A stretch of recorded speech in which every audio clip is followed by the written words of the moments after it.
বাঘাযতীনে এক বাইক চালককে পিষে দিল বেপরোয়া লরি। নিহত বাইক চালকের দেহ চেনাই দায়, রাস্তায় পড়ে রয়েছে শুধু দেহাংশ। অর্থাৎ বুঝতেই পারছেন যে এমনভাবে পিষে দেওয়া হয়েছে সেই বাইক চালককে চেনাই যাচ্ছে না। কথা বলবো আমাদের প্রতিনিধি কৃষ্ণেন্দু অধিকারী রয়েছে। কৃষ্ণেন্দু, শহর কলকাতায় রাস্তায় ফের বেপরোয়া যা। একদমই তাই, 11:15 নাগাদ বাঘাযতীন যে মোড় তার আগেই একটি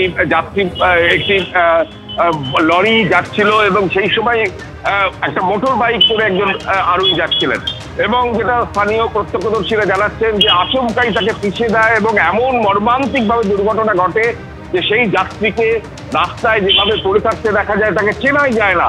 তার দেহাংশ কার্যত ভিন্ন ভিন্ন ভাবে ছিটকে পড়ে যায় এবং গোটা রাস্তাটা রক্তে ভিজে যায়।